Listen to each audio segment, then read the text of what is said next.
It wasn't long ago, and yet the memories feel almost like a terrible, blurry dream when I think about the house. Its mildewed carpets and rotten walls, endlessly ensnaring us for years and years.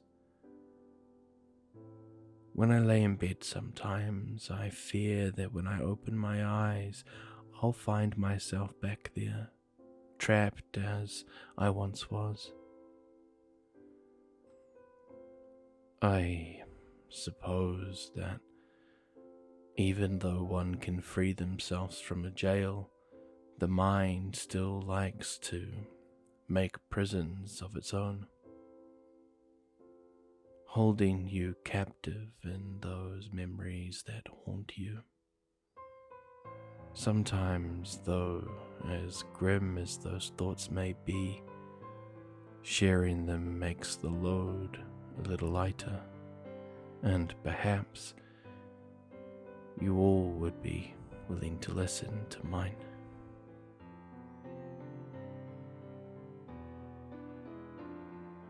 I uncapped the red pen and added another X to our calendar, a small one as not to take up more space than needed.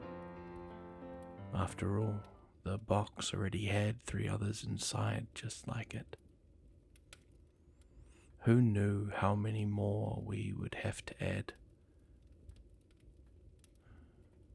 I put the cap back on the cheap ballpoint, clipped it up on the top of the page, and then stared at the sheet for a while.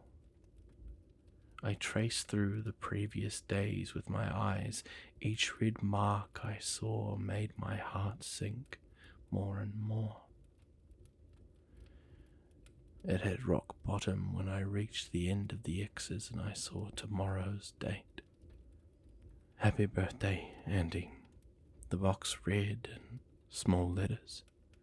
My throat tightened and I closed my eyes. Hey, has anyone marked the calendar for today? Jan suddenly called as she exited the bathroom. Yep, just did, I replied, pulling myself back into awful reality. Thank you, Joel. I nodded with a half-hearted smile. How are you feeling today? I'm feeling alright. She's kicking a lot, though. Ah, she, huh? How'd you figure that one out? I had my first dream about her last night, Jan said with a warm smile, placing her hands on her stomach. According to the calendar, she was about 7 months along now. And you know what, Joel? What's that? And that I was outside of this place. I dreamt we were back in our world at a park on a sunny day. And she was so beautiful. She looked just like her father. Maybe it was a sign. Maybe, I said warmly.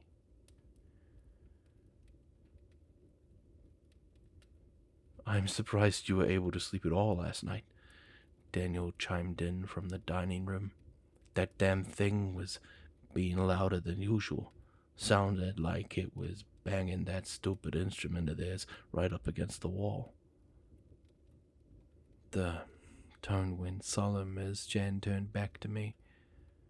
That reminds me, I think it's your and Bear's turn today. I sighed deeply. Yeah, I think you're right, unfortunately. I'll let her know. Why don't you get everyone around for breakfast and we'll get it done after? She smiled and nodded before heading off to the bedroom to gather the rest of us. I made my way through the house and into the sunroom where Bear and Ethan sat on the floor, locked in their 2-day-long game of Monopoly. It had started as a full 8-player game, but we had gone bankrupt one by one over time until they remained. Ethan hunched over the board in a careful examination, and I could tell the tensions were high. Bear, still winning? I asked as I entered. Yeah, he grunted in annoyance. He flipped over one of the properties and grabbed some money from the bank. But not for long. She's hitting right by my side of the board.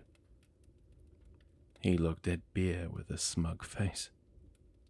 It's game over, sister.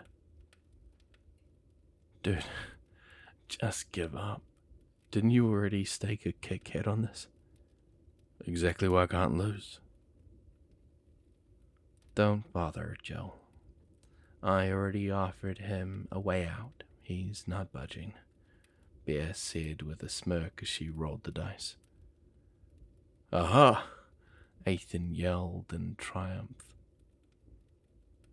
That's the property you just mortgaged. Son of a bitch!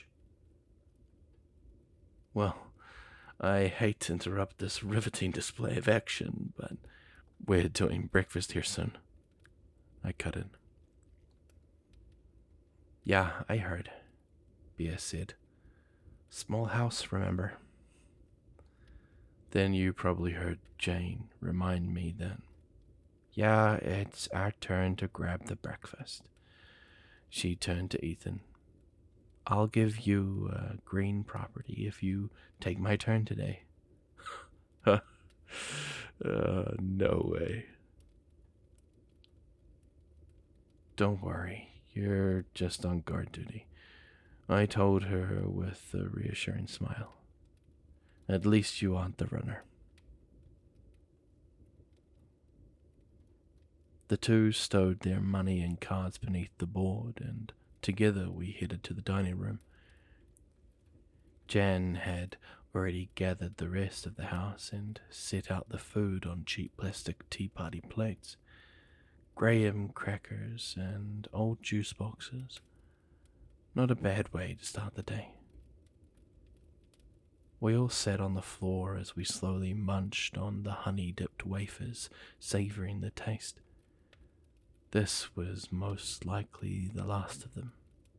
After this, it was back to stale saltines.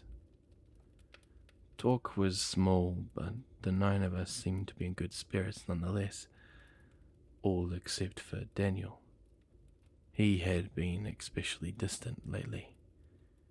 I'm sure everyone noticed, and I didn't want to draw attention to it, so I just let him be. Decided I'd talk to him later. I waited until everyone was finished and the conversations had died down before I stood up and helped Bear up as well. The anxiety was already growing in my chest. Alright, everyone. It's time. Bear and I are gonna make the breakfast run. The room grew heavy, and everyone nodded. One by one, they all stood up and filed into the bedroom. Jan gave me a sympathetic look as she passed me, and Benjamin placed an old withered hand on Bear and I's shoulders. Be safe, you two. I nodded, and with a look of confidence, hoping it would set the group at ease. After they had all entered, the bedroom door shut and the lock clicked. I turned to Bear. You ready? I asked. She sighed deeply. Ready as ever. We walked into the kitchen and crossed the end of the room. Together we slowly and carefully slid the heavy wooden pantry away from the wall. Immediately I felt the instinctual feeling of danger in the pit of my stomach as I looked at the door hiding behind it. Bear looked at me and pursed her lips.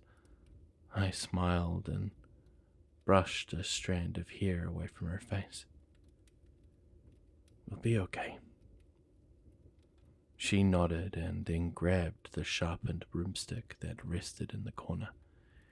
We were certain that it would do nothing to help, if anything, if it did go wrong, but nobody wanted to admit that. It allowed us to feel like we had some sort of power. When we were both ready, I turned the lock on the back of the doorknob and gently opened the door.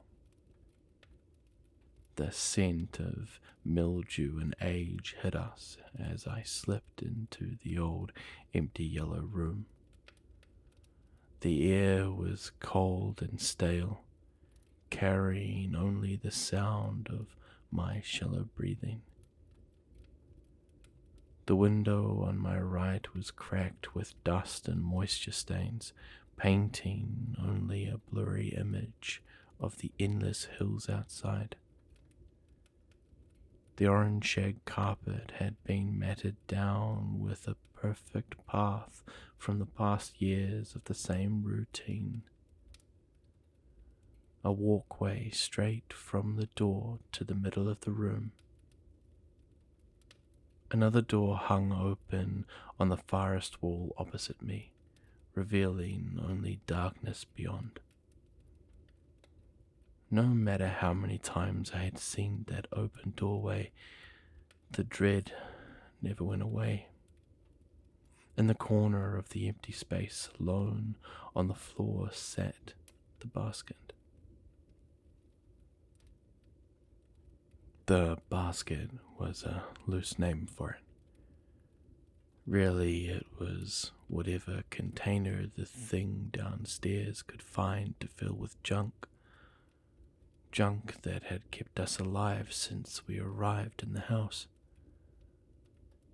Food was the only consistent thing it put in the container.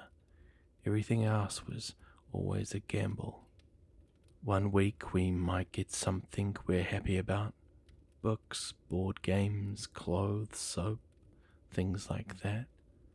Other weeks we might get a bunch of trash. Old circuit boards, doorknobs, children's toys. Everything it brought was always used, dusty or covered in mold. But we learned to deal with it after a few months. Just clean it off and make do. After almost 4 years, we still had no idea why it did it each week or where the stuff came from. Our best guess was that it was some sort of a game to the thing. That, or it was still trying to bait us out.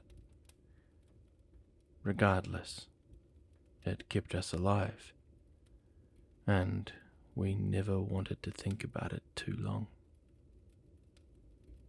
This week's basket was big. A grey plastic storage bin filled to the brim. It would likely be heavy, but easy enough to drag across the carpet. I turned back to the doorway, and Bear quietly slid me the trash can we always kept by the door. The container from the previous week always filled with our waste and whatever we didn't take from the last basket. Anything left in the room, the thing would take back. I set it beside the door and then quickly glanced at Bear, just in case it was the last time I'd see her. She stepped into the doorway, clutching her broomstick, and watched me intently. Here we go. Walking slowly across the carpet, making sure to step as gently as possible. With each stride, I stopped to listen to the opposite doorway. So far, I heard nothing but the heartbeat in my chest. I crossed further in, making my way to the bin. The few feet into the room always seemed like miles. Bear watched from the other door while I kept my eyes on the basket and continued my routine. Step. Nothing. Step. Nothing. Step. Nothing. Finally, I reached the basket and glanced inside. Sure enough, this was a good one. Not only was it full, but it was packed with valuable supplies. Boxes of cereal, blankets. I could see 2 rolls of half-used toothpaste, a deck of cards, and a whole lot more. Not wasting any time, I placed my hand on one of the side handles and began to carefully pull the basket back to the safety of the house. Step. Nothing. Step. Nothing. Step. Tink. Tink. Shit. Joel! Bear called, alerting me of the noise I was already well aware of. Forfeiting stealth, I yanked the basket hard and bolted for the doorway. Below me, I could hear a chorus of thuds as the creature beneath scurried to the stairs, banging its instrument the whole way. I heard it round the corner of the steps and collide with the wall as I reached the kitchen. Bear let me inside, then turned to help me pull the basket. From the doorway across the room, I heard it dragging its body across the steps, letting out a high-pitched and inhumane squeal of excitement. Together we yanked the basket inside, but added momentum from Bear caught me off balance and forced me to fall onto my back. She stumbled as well, but quickly leaped up and slammed the door shut, flicking the lock into place. She collapsed on the floor next to me, and we both crawled backward on our palms until we hit the dining room wall. She grabbed onto me, and I held onto her, and together we just watched the door, listening to the beast thrashing against it. It violently josted the handle to no avail. And I thanked God that the house was indestructible. I had only ever caught a glimpse of the thing, one time right at the beginning. Based on the size of its arm and hand alone, there was no way any normal structure would have held. Luckily, however, the house seemed to have its own strange set of physics. Items and things within it could be destroyed. However, anything that was a part of the house itself wouldn't break. That meant windows, fixtures, walls, and, lucky for us, doors and their locks. We learned this when we tried busting open the door in the back of the bedroom. For an entire day, it was locked from the inside, and we had hoped that it might be some sort of exit. No matter what we threw at it, though, the metal grey door didn't get so much as a scratch. This, of course, was good news for us later, as it meant that as long as we kept the kitchen door shut and locked, the thing downstairs couldn't get us. Bear and I sat there for a while before it finally gave up. It let out a couple of disappointed screams before I heard its body thumping back down the steps into its half of the house. When it fell quiet again, Bear sighed and rested her head on my shoulder. I hate that thing so much. Hey, don't be so hard on it, I told her, panting. It buys us groceries, I said, pointing to the basket.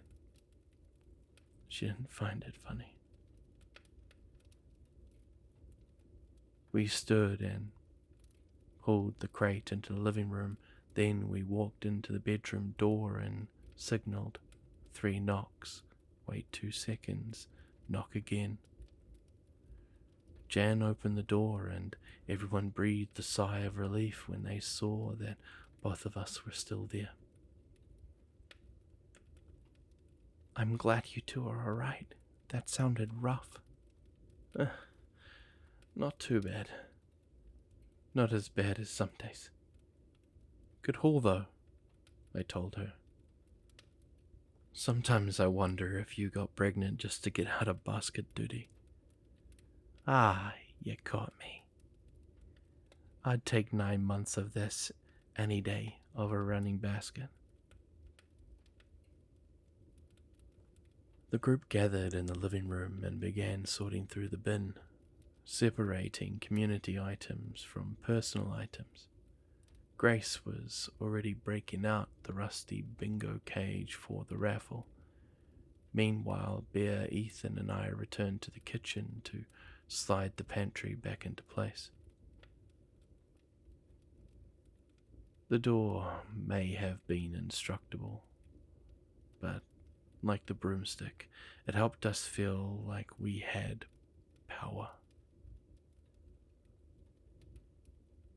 I'm glad you guys are okay. I was worried when I heard Bear shut, Ethan said. Yeah, I was oddly close this time, I replied. Usually it doesn't wait that close to the stairs. Maybe it's getting smarter. Could be, although after years of it still not catching on to the same routine, I'm not too worried about that possibility. Hey man, you never know. We've only been here a couple of years. Maybe it's getting older. Oh my gosh, don't say that, Bear groaned. I don't want to think about that thing getting any worse. Once the pantry was back in place, we rejoined the group. Grace had the bingo cage ready with all the balls inside. Each one had the numbers etched off and our names written on in magic marker. In the basket was the remainder of what had been left over after we had taken out the necessities. All right, everyone. Raffle time. As usual, the 2 heroes get first pick, Grace said, smiling at us.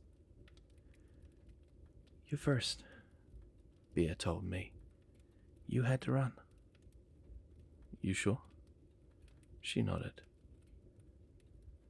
I walked over to the bin and shifted through what was left.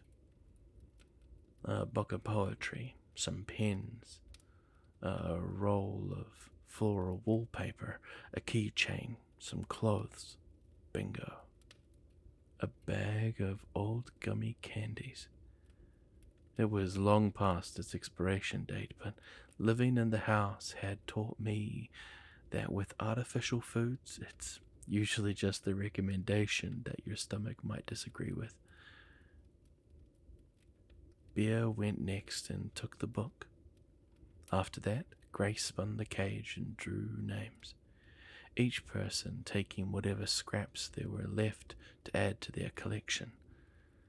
When nothing remained, we set the container in the kitchen and returned to our business for the day. I followed Bear and Ethan back into the sunroom where they resumed their game.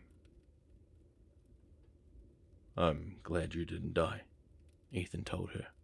Can you imagine if I had never gotten a chance to beat you? I can imagine, 'cause you're never gonna beat me. I smiled as I watched them pull their money out and resume. In this scenario where I was trapped in a total of 6 rooms with only 9 people, I was lucky to have friends like them. However, as soon as I had the thought, I felt a pit form in my chest. We had arrived at this place with 15 people. We were down to 9 in such a seemingly short amount of time. We had lost 3 alone on our first night here, 2 more the next, and then last year, Andy. I winced and tried to force my mind to think about something else. Unfortunately, as I anxiously glanced around the room looking for a distraction, my eyes caught the words painted above the door. In memory of Hillary. Your sacrifice spared us all. She was the first of us to go. We didn't even know her name until after she had died. I had woken up to Daniel shaking me. "Hey kid, you alright?" "Huh?" I asked as I sat up, taking in the muted, water-stained room around me. I also noticed other people in the space, all of them looking just as confused as I was. The place clearly wasn't familiar to me. The last thing I remembered was falling asleep on a bus. I was on my way to... Well, that's not important.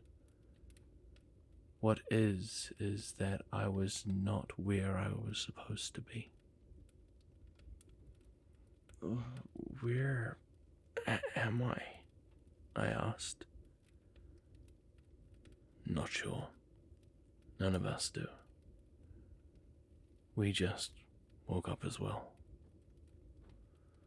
The floor felt damp beneath me, and the air smelled toxic, like mold and rotten drywall.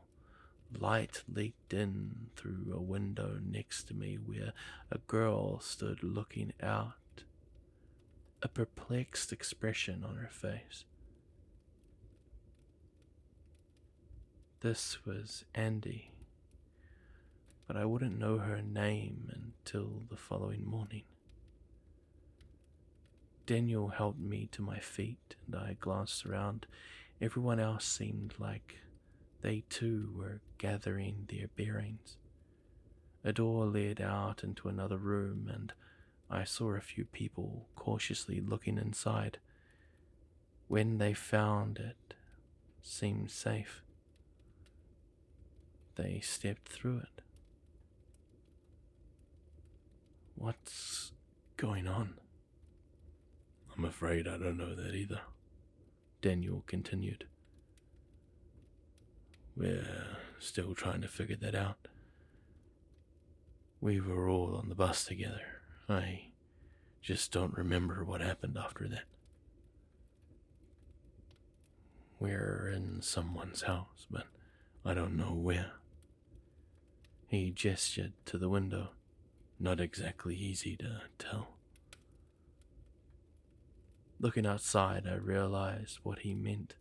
The landscape outside and all the way into the horizon was nothing but steep grassy hills, and they were unnatural looking, perfect round mountains, the way a child might draw them in a picture. The sky was covered in a thick blanket of clouds, blocking the sun and painting the hillside in a gloomy, dim light. Now that I had fully come to and analyzed the immediate situation, I turned back to take in the room. A woman who I had come to know as Jan held her phone to her ear. After a moment, she dropped it to her side, defeated. "There's nothing. No signal." "Me either," another woman said. What's going on? A man asked angrily. I had places to be. If this is some sort of sick prank, then it's not funny. Yeah, I'm sure someone dragged a bus full of people and took them into an abandoned house as a prank. Oh well, do you have any ideas? Maybe we've been kidnapped. A younger gentleman chimed in. He looked worried, but seemed like he was eager to help. Ethan. One of the men who had left the room entered the doorway. Well, if we have, then our captor isn't a very good one. He left the front door unlocked. A few of us, myself included, made our way out of the bedroom and into the hall. From where we stood, we could see the sunroom where two people peered out the open front door. A doorway led into a bathroom on the wall next to us, and just past that was an entry into what looked like a kitchen. We all dispersed around the area and began to investigate. Some people tried their phones again, others looked out the window. Some began interrogating each other over information. A group formed by the sunroom door, and a few shuffled outside. I heard someone moving into the kitchen and peeked around the corner. Andy and another girl gathered around a door on the far wall. It was white with a texture that matched the panel of the surface around it and had a black doorknob. Andy wrapped her palm around the handle and swung the door open. From where we stood, there was a clear line of sight across an empty yellow room into another doorway that held nothing but darkness. We may not have known how dangerous it was at the time, but I still recall feeling incredibly uneasy at the sight. Oh, that's creepy, the girl with Andy said. Yeah, I'm getting really bad vibes from this place, she muttered back. Is this even a house? The layout makes no sense, and why on earth are there no lights? Maybe it's really old? Could be, but it looks a lot newer, like 70s or 80s. That's true, although shag carpet is definitely out of style. Andy joked, pointing at the floor of the yellow room. The other girl chuckled softly. It must have been that small interaction that solidified their relationship so early, as Andy and Bear stuck close from that point on. Suddenly, I heard the people by the sunroom door start to raise their voices in an argument. I watched as one of the three who had gone outside ran back in. No way. That don't feel right, the man yelled, pointing out the door. Well, what other choice do we have? We can't just wait around here forever, a woman's voice yelled back. We haven't even checked this place. Maybe there's a landline we could use or something. There might be someone here who knows what's happening. What's going on over there? I heard Andy ask behind me, startling me a bit. Oh, I'm not sure. It sounds like they're arguing about something. Together we walked closer as Bear shut the kitchen door behind us. You seriously don't feel that? The man by the door continued to the woman outside.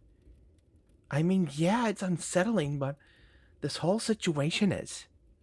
I just don't think sticking around here is the best idea. Why not? Someone will notice us missing eventually and come looking. Yeah, and whoever brought us here is also probably in the house still. I'd rather take my chances looking for a road and flagging someone down over staying in that crack den. Fine. Suit yourself.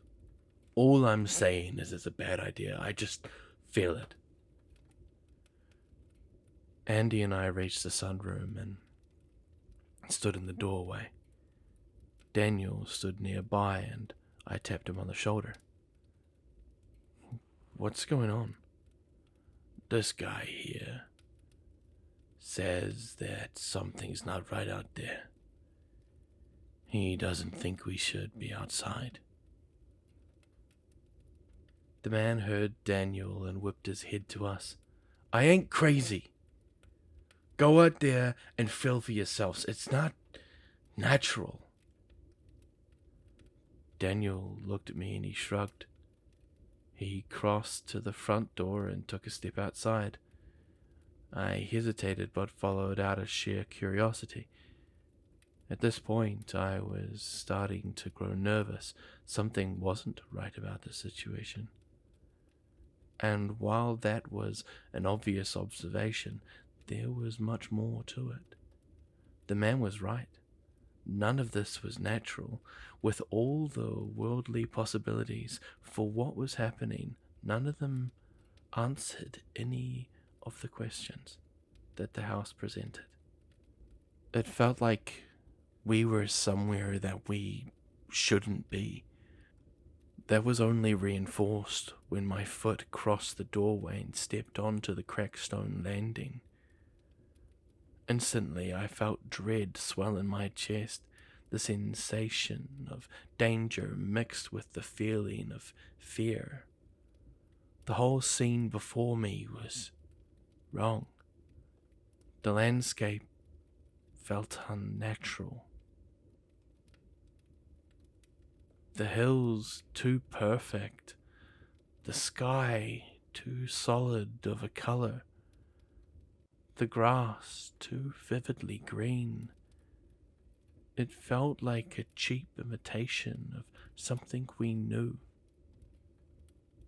The air was perfectly balanced in temperature, and yet I still felt cold. No wind blew, not even a slight breeze, and it was quiet. No birds, no rustling, nothing. This place was not for us. It felt like it was never meant to be seen. The worst part was the nagging sensation I felt in my stomach. Have you ever had those dreams where something is chasing you? It doesn't know where you are, and you're trying to round the corner before it sees you. That was the feeling. The outside was the chaser, and the house was the corner. I desperately wanted that corner, no matter how unknown it was. I looked at Daniel, and he looked at me. We both felt it. Wait, I started. Something's wrong. We should get back inside, Daniel added. Oh, great, the other man who followed the woman out said. Them too. The woman sighed. Listen, I understand everyone is terrified and confused. I am too. But we need to figure something out, and we aren't going to do it by standing around here. You don't have to follow, just stay here and be safe. Once I find help, I'll come back for you all. Don't say we didn't warn you, the first man called after her. The woman turned to the man still with her. Are you coming? He nodded, and together they began to make their way across the grassy field and to the hills. As they walked, Daniel and I stepped back inside. Instantly, I felt relief wash over me. I breathed a deep breath and turned to the sunroom. At this point, everyone had gathered and looked out the long wall of windows at the two people traversing the hills. I found an open spot and began watching as well. "You alright?" Ethan asked next to me. He had witnessed the whole interaction. "I'm not quite sure. Something is seriously wrong." "Why is he stopping?" Jan suddenly muttered. I turned back to the window to see the woman was still trotting up the hill while the man following had halted before the slope. He was saying something to her, but we couldn't hear. She waved a dismissive hand and continued onward. "Maybe he changed his mind?" "I told them," the first man muttered. "It's not a good idea." As the woman scaled the hillside, we watched her begin to sway back and forth on her feet. At first, I thought it was just due to the hill's incline, but it soon became more drastic. She stumbled about like she was drunk, collapsing a few times and picking herself back up as she continued. We could now hear the man screaming for her to stop and come back, but it didn't seem like she even heard him. She stood to her feet as she crested the hill, then stopped. She glanced off over the horizon for a minute. All was silent as we watched, waiting to see what would happen next. The room gasped as we saw her fall straight back and tumbled down the hill.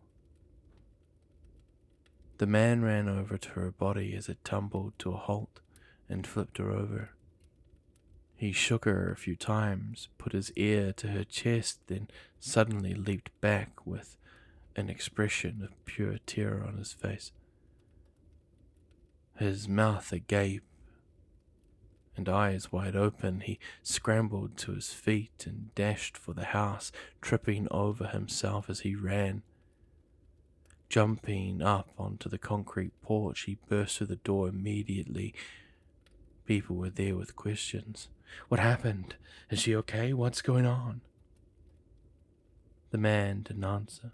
He just walked out of the sunroom and into the dining room with a ghost-white face.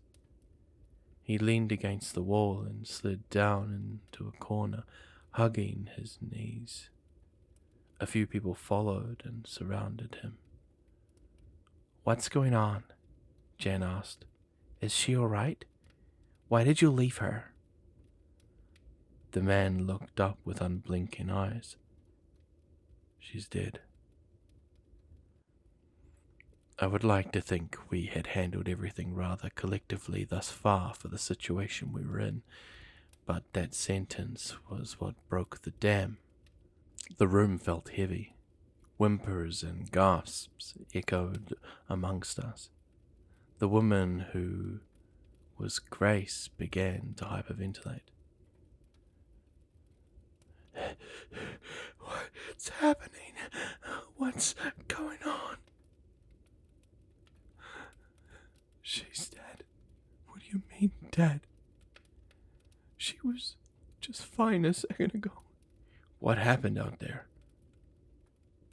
"I don't know."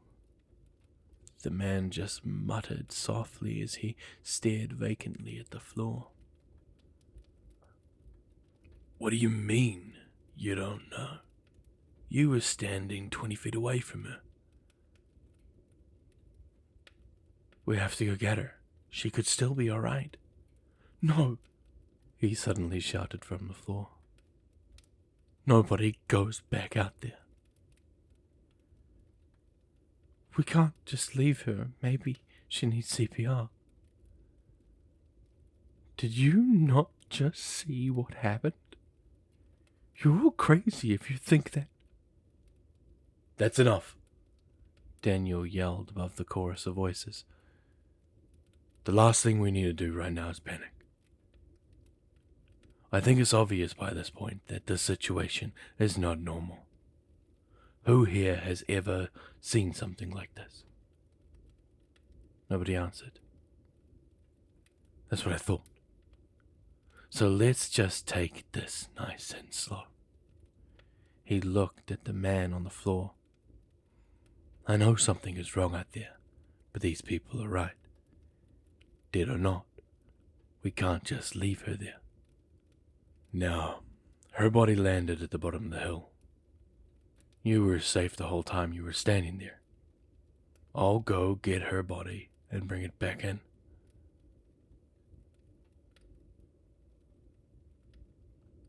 The trembling man took a silent moment before responding. You can get her body, but for everyone's sake, don't bring it inside. Something ain't right about it. What do you mean? You'll see when you go out there. Daniel looked baffled, but didn't push any further. It was clear that the man was in shock. He turned to Ethan and me. Do you boys mind coming to help me? I really did mind. After what I had just felt and witnessed in the last 5 minutes, outside was the last place I wanted to be. But everyone was scared, and I didn't want to cause more fear. We both nodded. People continued to murmur quietly amongst themselves as we headed for the door again. I stepped outside and instantly felt the dreadful feeling overcome me once more. I turned to Ethan to see his expression as he, too, felt it for the first time. We went down the steps as everyone watched us from the window. Slowly we made our way across the field, and I, too, began to realize why the man had stopped before the slope. The closer we got, the stronger the feeling in my chest was. I felt like a magnet trying to push itself against an opposing force. We moved cautiously, and I watched the crest of the hill the whole time. I didn't know what she had seen, and I probably never will, but I hoped whatever it was didn't come charging over the ridge after us. Her body lay in the grass, face up and unmoving. Gingerly we approached and knelt down beside her. I nearly jumped back as I saw her face. It was not the face of someone dead. It was locked in an abnormally large smile, as if she was using every muscle in her cheek to twist her lips upward. Her eyes were completely open and bulging out of her head, pink and bloodshot. Blood pooled around the edges and ran down her cheeks. We all stared down in horror. What the hell? Ethan muttered. Daniel hesitantly reached out a hand and touched 2 fingers to her neck. After a moment he nodded. He's right. She is dead. He tried CPR for a few minutes but gave up when it proved fruitless. There was no saving her now. Daniel touched her eyelids and attempted to close them, but they wouldn't. Each time he shut them, they would snap back open to their haunting gaze. I don't think they need to watch this anymore, I said, looking over my shoulder at the house. It was a small building with dirty white slats and a scuffed mossy roof. However, it appeared to go back further than we had seen so far. "Let's just bring her back," I suggested. Ethan and Daniel agreed, and together we hoisted her body up. Daniel and I grabbed her arms and legs, and Ethan supported her back as we moved. While we carried her along, something slipped out of her back pocket, a small wallet. Ethan stopped and picked it up, and once we reached the house, we lay her down against the wall. A few people peeked around the corner. "What do we do with her?" I asked. "I'm not sure if she's dead. This might be the best spot to leave her," Daniel answered. "Yeah, plus, that guy was right. There's something off about her," Ethan added. He had a point. She may have been dead, but the body had a strange life to it.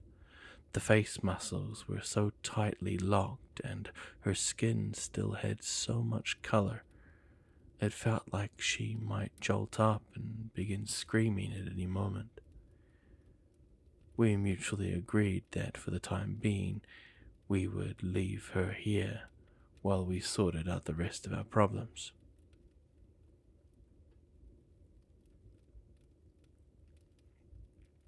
Had we known what would become of the body, we might have done differently. As we headed back up the stairs, Ethan thumbed through her wallet. I looked at him with slight judgment. He suddenly realized what it looked like. No, I was just..." He slid her license from her wallet pocket and showed me. "Her name was Hillary. I felt like we should know that." It hadn't seemed important at the time, but after we realized that we might be in the house for a while, we felt she deserved some sort of remembrance. While she had been warned not to go, it was bound to happen eventually. After the first night in the house, we would have undoubtedly run for the hills. Hillary sacrificed herself to show us that that wasn't an option. She ended up saving the rest of us from her fate. Your sacrifice spared us all.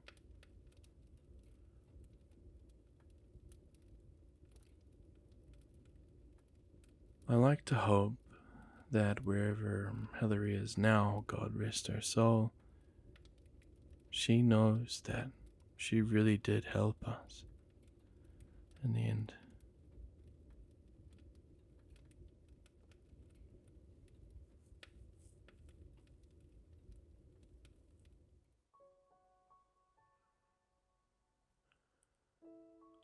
Kia ora, family. Grim here. I'd like to take this time to welcome y'all to my nightmare. In all fairness, if you made it all the way through this 50-odd minute series of videos, you are top bomb. Did you know that? You're a rather top hat crockety doc. I think you are rather cool. Today's story was part 1 out of the series that we're about to have come through, titled Somewhere Beneath Us. Written by the user Ink Wielder. And in all fairness, Ink Wielder, chef's kiss. I have been reading this series myself for a while, since it started being released quite a wee while back. Like, not forever ago, it was like a month ago, but you know what I mean. everything feels longer, especially when you read such an amazing story that takes you to a different world. And I got sidetracked as always. Great job, Inkwilder. Great job. And this one may not be very good when it comes to voices, as I was kind of just trying things out and testing the water. The next one, I promise to try something a little bit more that can help you identify and differentiate when different characters are speaking. But I hope that what I did was sincerely enough. I don't really know what else to say, so I'll end this here. And as always, I just want you to be safe wherever you are, and that I hope you are having an amazing night or day, having a good day at work, whatever it is. I hope the best for you. And again, if you made it this far, chef's kiss, thank you.